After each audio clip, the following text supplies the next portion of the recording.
اور اس کے علاوہ مولر نے بھی کہا ہے، اور بہت سارے آرکیالوجسٹ جو عراق کی تہذیب، جو ان کے کھنڈرات کی تہذیب اور ان کے جو کلیس نکلے ہیں، ان کو انہوں نے اسٹڈی کرنے کے بعد انہوں نے کہا یہ کہیں ترک یا منگولین نسل کے لوگوں نے آ کر یہاں آباد ہوئے ہیں. ان کی جو فوسلز ہیں، لاشیں ہیں، اس کو اسٹڈی کرنے کے بعد وہ سامیان نسل یا کاکشائی نظر نہیں آتا، زیادہ تر منگولین نسل کے ہیں.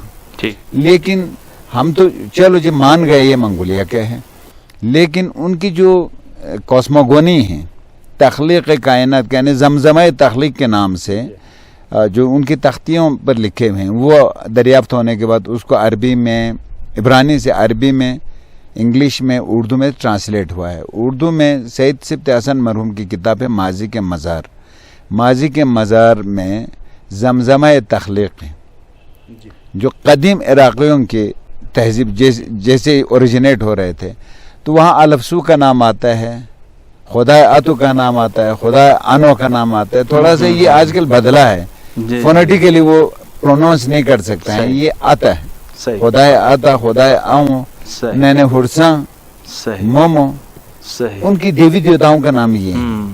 اور یہ یہاں کی بلتی زبان ہے، یہ نہ عربی ہے نہ کوئی اور زبان ہے. بہت سارے آپ فونیٹیکلی ان کو پرونونس کریں گے تو آپ عربی میں پرونونس نہیں کر سکتے ہیں. تو ان تہذیبوں کے جو ٹیبلٹس پہ جو لکھ کے ابھی دنیا کے سامنے آئے ہیں، آپ اور میں اس کو بہتر طریقے سے، بہتر پروننسیشن کے ساتھ پڑھ سکتے ہیں بجائے عربی یا دیگر زبانوں. مثلا عربی میں پاکستان ہے، ہم اردو میں پاکستان کے، عربی میں ال پاکستان کہے گا، پا وہ نہیں کہہ سکتے، وہاں کے الفاظ نہیں نکال سکتے ہیں. تو آپ اس پورے جو اس کی ہم نے تو کھدائی نہیں کی، انہوں نے کی ہے. یہ 1960-65 کے دہائی میں ہوا ہے. آپ اس کو آج آپ کو پڑھیں گے تو آپ کو پتہ چلے گا کہ ان کی تہذیبوں میں ایک تو ایتھنیکلی ان کے فوسل کے ساتھ یہ ثابت ہے، دوسرا ان کی زبان ہے جو خاص ٹول ہے، جو کسی نسلی قومی شناخت کو دیکھنے کے لیے یہ ایز اے ٹول خاص طور پر جرمن اسکالرز نے اس کو استعمال کیا. تو لہٰذا عراق کی تہذیب میں بھی ہے. اسی طریقے سے مشرقی یورپ میں ایک سلطنت قائم ہوئی، کورگن سویلائزیشن یا سلطنت کے نام سے. تو وہاں جو سلطنت قائم تھا وہ مالدیوا میں تھا، جو ابھی روس سے آزاد وہ چھوٹا سا ملک ہے. وہاں جو ان کی کیپٹل تھا اس کو آج بھی بلتی کہتے ہیں، جہاں جو سلطنت قائم ہوا. اور وہاں جو زبان بولتے تھے ٹوچرین بھی کہتے ہیں، اور اس کو پروٹو انڈو یورپین بھی کہتے ہیں. وہ جو زبان بولتے تھے وہ یہاں التائک سے گئے، التائک زبان کے آف شوٹ ہیں.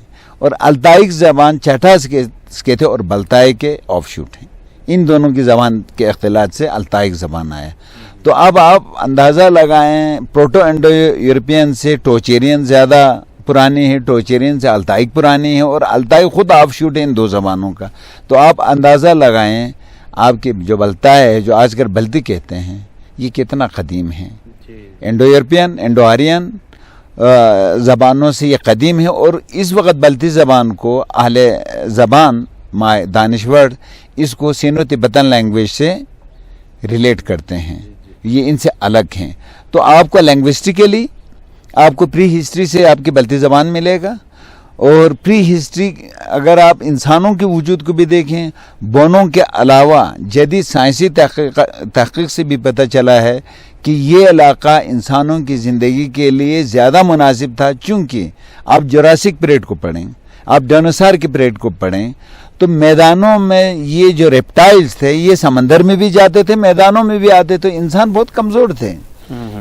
تو جب انسان میدانوں میں رہ نہیں سکتے تھے، بڑے بڑے ریپٹائلز ان کو نگل لیتے تھے. تو انسانوں کا جو رہائش گاہ رہا ہے وہ پہاڑ رہے ہیں.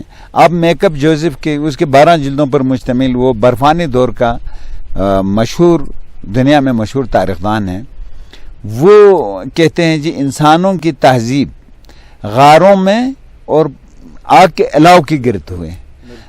اگر آپ آج سے 20-30 لاکھ سال پہلے کا افریقہ دیکھیں تو افریقہ اتنا گرم تھا، وہاں زندگی، وہاں پنپنا، اوریجنیٹ ہونا بہت مشکل تھا.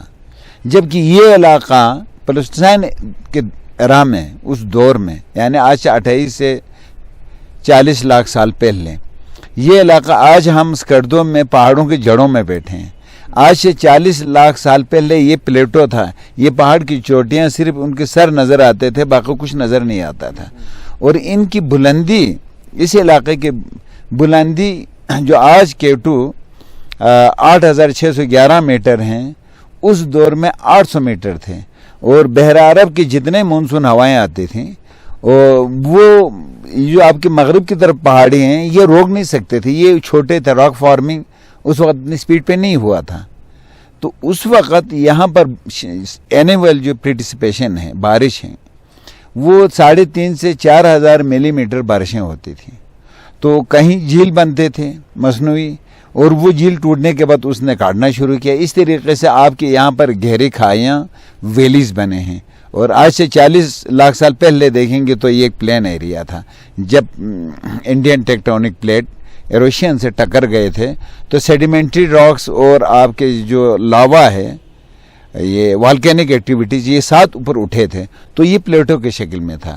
یہ over the period of time بارشوں کی شرح زیادہ ہونے کی وجہ سے یہ کاٹتے چلے گئے. اب پہاڑ بھی, راک فارمنگ بھی ہوتا رہا, تو پہاڑ بہت اونچے ہوتے گئے.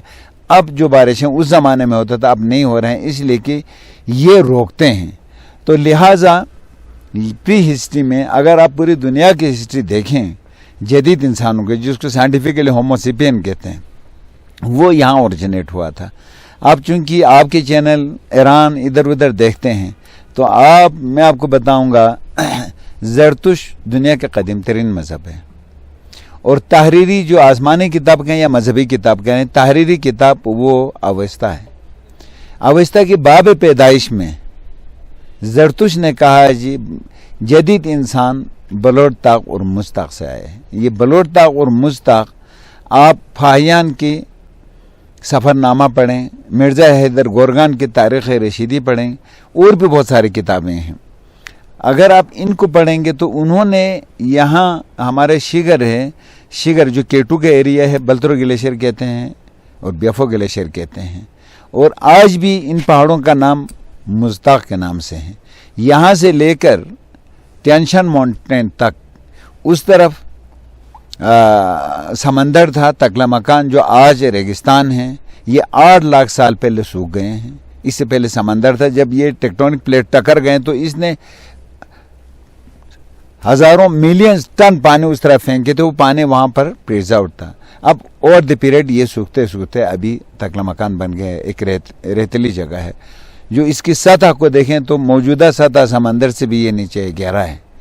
تو یہ علاقہ زندگی لیونگ بینگ کو بنانے کے لیے اس زمانے میں سب سے زیادہ تھنڈر کلیپنگ بھی یہیں ہوئی ہیں. اوزون لیئر بنانے میں بہت زیادہ کنٹریبیوشن اس علاقے کا رہا ہے. تو this area was the most suitable place for origination of living being. جی بہت شکریہ. ناظرین آپ نے دیکھا ابراہیم صنائی صاحب نے تو بڑے خوبصورت اور بڑے حیرت انگیز, میں تو ان کو انکشافات کہوں گا, جس انداز میں انہوں نے جو یہاں کی تاریخ اور یہاں کی زبان کی تاریخ, تہذیب کی تاریخ اور حتیٰ کہ دنیا میں جو حیات کی ابتدا ہوئی ہے اس حوالے سے بھی انہوں نے بڑی اہم گفتگو کی ہے. تو یہ گفتگو جاری رہتی ہے. اب ہم یہاں پر لیتے ہیں ایک چھوٹا سا بریک اور ملتے ہیں ایک بریک کے بعد.